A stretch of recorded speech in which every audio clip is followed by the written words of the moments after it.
Michael Jackson ১৫০ বছর বাঁচতে চেয়েছিল। কারো সাথে হাত মেলানোর সময় দাস্তানা মাস্ক পরতেন। নিজের দেখাশোনার জন্য ১২ জন অভিজ্ঞ ডাক্তার নিযুক্ত ছিল, যাদের কাজ ছিল চুল থেকে পায়ের নখ পর্যন্ত পরীক্ষা করা। তার খাবার ল্যাবে টেস্ট করানো হতো, তারপর তাকে খাওয়ানো হতো। তার ব্যায়ামের জন্য ১৫ জন লোক নিযুক্ত ছিল। ১৫০ বছর বাঁচার লক্ষ্যে সে এগিয়ে যাচ্ছিল।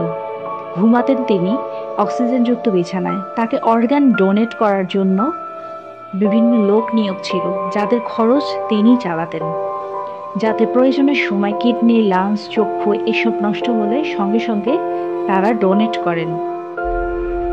এত কিছু করেও শেষ রক্ষা হলো না, হেরে গেল, তাও মাত্র ৫০ বছর বয়সে।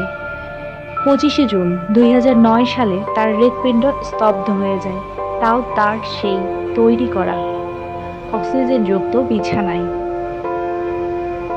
তার বাড়িতে থাকা ১২ জন অভিজ্ঞ ডাক্তার, দ্বিতীয় কোনো কাজ হলো না।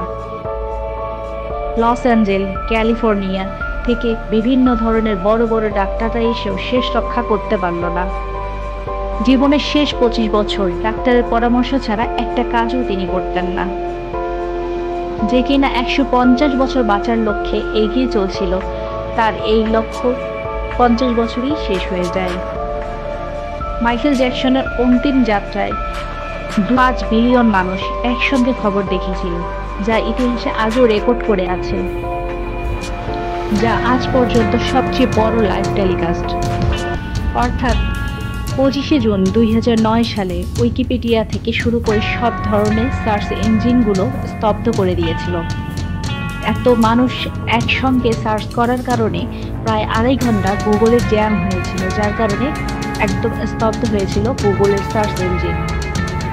গুগলে ৮ লাখ মানুষ একসঙ্গে মাইকেল জ্যাকসন দিয়ে সার্চ করেছিল। অতিরিক্ত সার্চের জন্য গুগল জ্যাম হয়েছিল।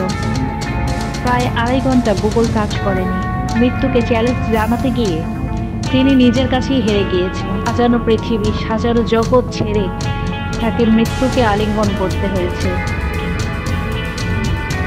দূরে দুনিয়াতে কিসের এত অহংকার, কিসের এত চাওয়া পাওয়া?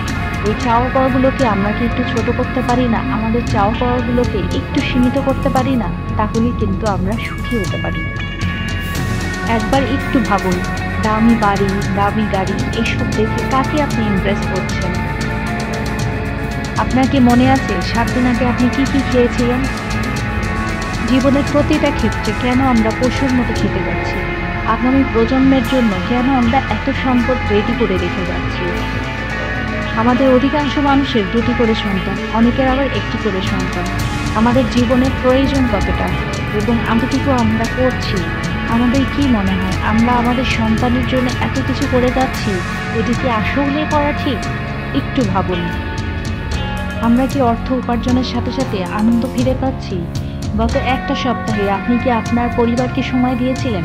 আপনি শুধু টাকা ইনকামের জন্য ছুটছেন, কিন্তু একটাবার কি ভেবে দেখেছেন আগামী ১ সপ্তাহ পর আপনি বাঁচবেন কিনা?